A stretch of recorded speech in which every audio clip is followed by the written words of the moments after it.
Hi guys, welcome to a new video. So today we are starting the second walkthrough of the Duskmarsh Phantom Halls project, and today we'll play with another hero and we'll probably play as warrior today. So let's just start it immediately. Of course there will be once again all the dialogues in the beginning that will tell you what is happening. I will leave it there because someone might just watch this video and they maybe didn't see the mage walkthrough, so they would be a little bit confused. So let's just rewatch it. It's really short, so it should be no problem. Duskmarsh Phantom Halls is a dungeon that takes us into the deep swamp of Duskmarsh. The peace of this swamp was supposed to be ensured by its guardian, the Swamp Keeper. However, he decided to banish most of the other creatures from the swamp and take the swamp for himself. He needs to be defeated, but to do so, you must first get through the vast chambers full of danger that lie beneath the swamp itself. Yeah, so now we'll hear the basic information about the heroes, of course. Greetings, brave adventurer. You are now in the Duskmarsh Swamp, the beginning of your journey through the Duskmarsh Phantom Halls dungeon. There are many obstacles to overcome, so be sure you know what to do. You'll soon have 4 heroes to choose from. First, each of them will briefly introduce themselves to you, and then you'll choose the one you want to go on this adventure with. And so now they will introduce themselves to us. I am a valiant warrior of noble blood. I prefer to engage my enemies in close combat. My armor protects me from enemy strikes.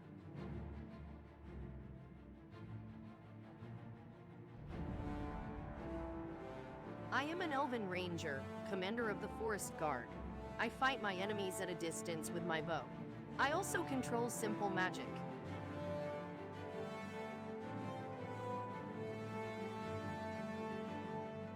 I am a powerful mage, one of the members of the highest council of mages in my land.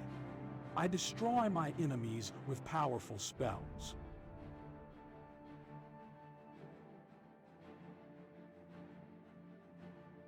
I am a dark elf rider. I fight my enemies from afar, but also with summoned units.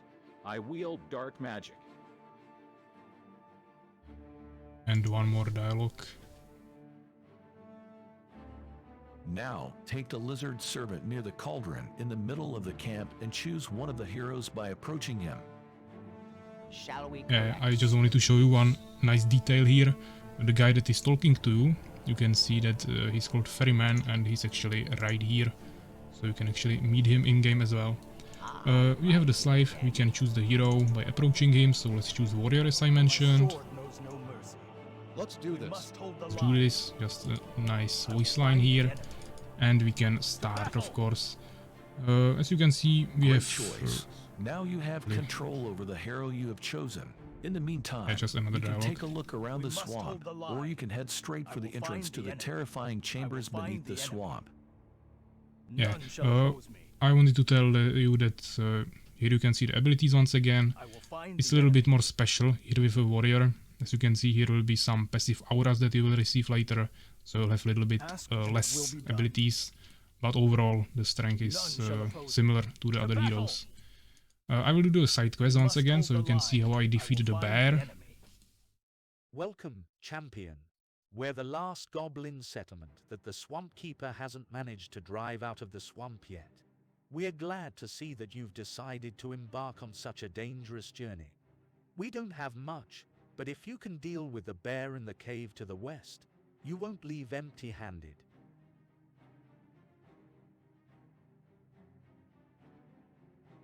All right, I'll see what I can do. To battle! Yeah, so we'll see what we can do.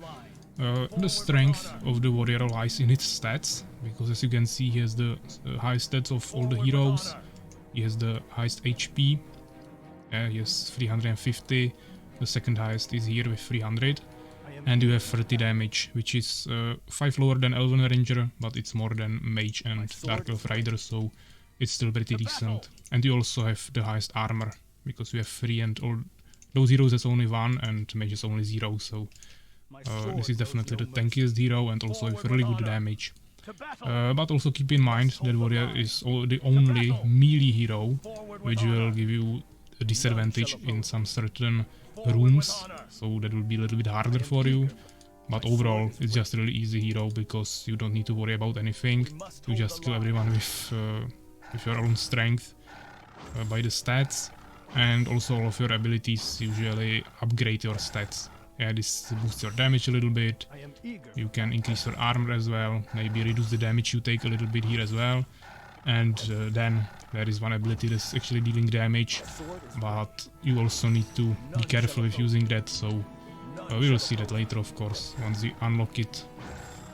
And then you will also have those auras that will also increase your stats even more.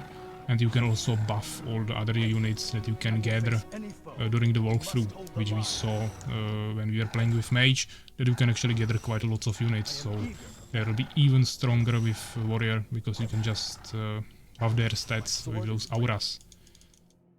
But for example, Mage also had some of those abilities that we unlocked later in the Hell, where you could cast Protective Shell or Blessing on your other units, so that also could be quite useful. So most of the heroes usually have some ways to buff the other units, so this is not the only way to do it with those auras, but it's definitely the most convenient way, because it doesn't cost you anything. Those auras will be just there passively.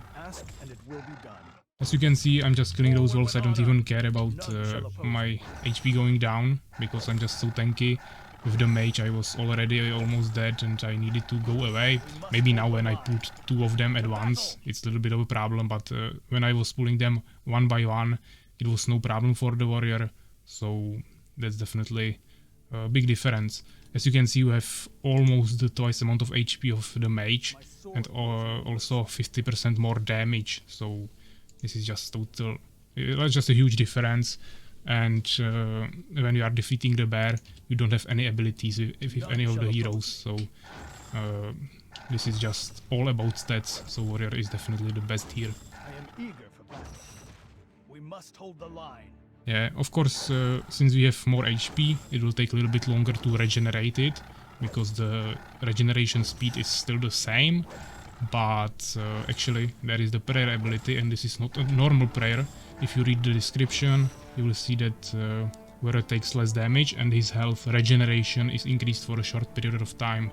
So once we unlock this ability, we'll be actually able to restore our HP with mana quite effectively. So this is really good. Now I just need to wait a little bit. Maybe we don't even need full HP, we should be able to just 1v1 the bear, I think. Maybe not at once actually, because we have the same damage. We have one more armor, but he has 250 more HP, so I don't think we will be able to kill him like this. But maybe we have faster attack speed, so we will see how that will go. Let's just wait for the full HP, so we can see if we are actually able to 1v1 him.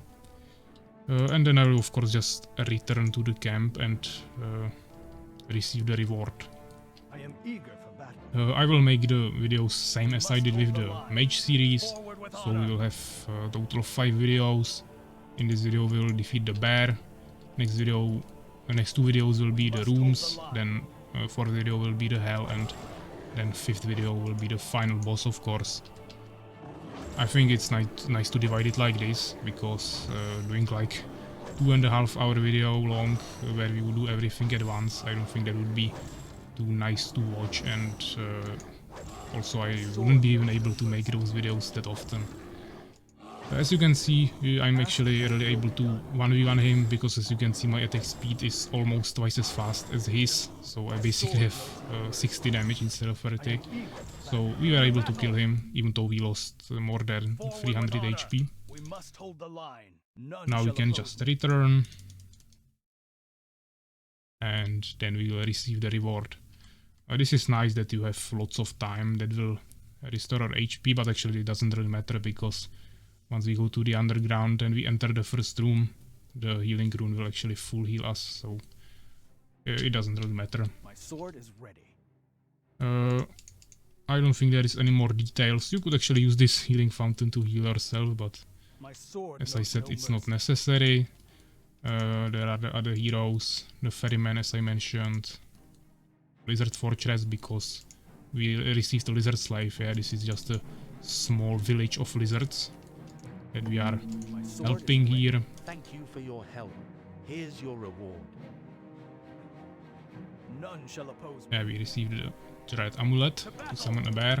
Yeah, we are helping lizards here because they are the citizens of this swamp together with the goblins. Those are like the good guys that we are trying to save. There were more creatures, but all of them were basically forced out by the swamp keeper. Yeah, it was said here in the beginning. He decided to banish most of the other creatures from the swamp and take the swamp for himself. So now we are trying to rescue this swamp and defeat him. But first we need to get through the underground. But you already saw all of this in the previous walkthrough. I'm just doing a quick recap so you actually understand everything. Because I don't think I mentioned the storyline in the first walkthrough. So yeah, this was the first part of this walkthrough. A really short video, but it's necessary of course to choose the hero, and I like to do this side quest because it's an extra item, and next time we'll finally start the underground and actually start doing the rooms. So yeah, take care guys.